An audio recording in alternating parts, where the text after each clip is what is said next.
જય ભીમ ગુજરાતના digital platform પરથી હું પ્રવીણ કુમાર. સાથીઓ, આજે ફાધર ડે છે. ભારતના તમામ સંતાનોને ફાધર ડેની શુભકામનાઓ. પરંતુ જય ભીમ ગુજરાતનું ડિજિટલ પ્લેટફોર્મ આજે એક એવા ફાધરની વાત કરી રહ્યા છે કે જે ફાધર નેશન ઓફ ધ ફાધરના નામથી ઓળખાય છે. ફાધર ઓફ ધ નેશન, ભારતના પિતા. તો એ વાત કરવી હોય તો મારે સૌથી મોખરાનું નામ આવતું હોય તો એ છે ડૉક્ટર ભીમરાવ ડૉક્ટર બાબા સાહેબ આંબેડકર. અને ડૉક્ટર બાબા સાહેબ આંબેડકર એ આજે આ દેશના સમગ્ર શોષિતો, વંચિતો, અધિકાર વંચિતો, પીડિતો, મુસ્લિમો, આ તમામના એક પાલક પિતા હતા. હા, દરેકને બાયોલોજીકલ રીતે એમના ફાધર મધરે જન્મ તો આપ્યો છે, પરંતુ આ દેશની અંદર કોઈ પણ વ્યક્તિને માન, સ્વાન અને સ્વાભિમાનની જિંદગી, આત્મસન્માનનું ગૌરવ જો કોઈ પ્રદાન કર્યું હોય તો એનો યશ જો કોઈ જાય છે તો એ પિતા તરીકે એમનું નામ લેવું હોય તો હું લઈ શકું ડૉક્ટર ભીમરાવ રામજી આંબેડકર.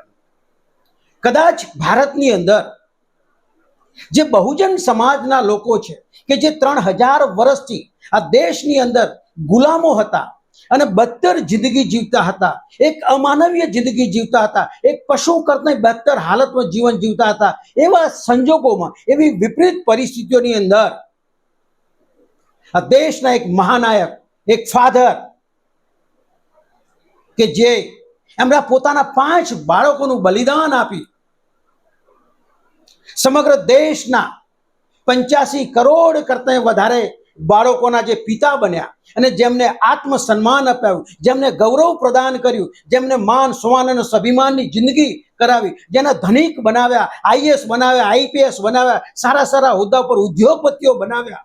અને એ જો કોઈ વ્યક્તિ હોય તો હું એમ કહી શકું, માન સન્માન સાથે, આદર સાથે જો મારે કોઈનું નામ લેવું હોય તો હું નામ લઉં છું ડૉક્ટર બાબા સાહેબ આંબેડકર.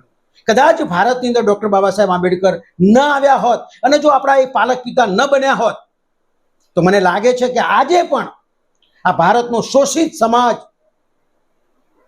આજે પણ ગુલામ હોત અને આજે અમાનવીય જીવન જીવતો હોત. આ દેશની અંદર તમારા બાયોલોજીકલ પિતાજીએ તો તમને જન્મ આપ્યો, પણ ત્યારે તમને ભણવાનો અધિકાર નહોતો, પાણી પીવાનો અધિકાર નહોતો, મંદિરમાં પ્રવેશવાનો અધિકાર નહોતો, સારા મહેલોમાં રહેવાનો અધિકાર નહોતો, શિક્ષણનો અધિકાર નહોતો, સંપત્તિનો અધિકાર નહોતો, સારા કપડાં પહેરવાનો અધિકાર નહોતો. માત્ર જન્મ આપવાથી પિતાની ફરજો પૂરી થતી નથી. આ સમગ્ર પિતાની ફરજ તરીકે જો કોઈને હું સ્વીકારતો હોઉં તો એ ડૉક્ટર ભીમરાવ આંબેડકર છે. એમણે આ દેશના કરોડો લોકોને આ તમામ સમાન જે છે આ ભારતની અંદર અપાવવાનો યશ કોઈને જતો હોય, એ બાહુબલી, સૌના આદર્શ, એ મહામાનવ, એ બોધિસત્વ, સિમ્બોલ ઓફ નોલેજ.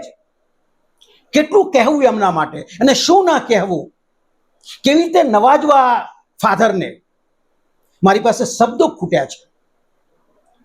એમને હું આજના ફાધર ડે નિમિત્તે સમગ્ર બહુજનો વતી એમને ધન્યવાદ આપું છું, એમને અભિનંદન પાઠવું છું કે મને મારા બાયોલોજીકલ પિતાજીએ તો જન્મ આપ્યો, પણ એ જન્મના પછીની જે પ્રક્રિયા હતી આ દેશની અંદર સમાનભેર જીવન જીવવાની, આત્મસન્માનની, આ તમામ પ્રક્રિયાઓ આ દેશમાં બહુજનો માટે નહોતી. એના માટે એક વ્યક્તિએ સમગ્ર જીવનની અંદર સંઘર્ષ કર્યો અને સંઘર્ષના અંતે આજે એ આપણા ફાધર ઓફ નેશન તરીકે ઓળખાતા હોય તો ડૉક્ટર બાબા સાહેબ ભીમરાવ આંબેડકર છે. એમને આજના ફાધર ડે નિમિત્તે હું અભિનંદન આપું છું અને સમગ્ર દેશવાસીઓને હું કહું છું કે જો તમારે ફાધર દિવસ મનાવવો હોય તો તમે ડૉક્ટર બાબા સાહેબ આંબેડકરના ચીંધેલા માર્ગે ચાલજો. એમણે બતાવેલા જે જન આંદોલન છે, એમનો જે સંઘર્ષનો રસ્તો છે, એ રસ્તે ચાલશો એવી આશા અને અપેક્ષા સાથે જય ભીમ, નમો બુદ્ધાય.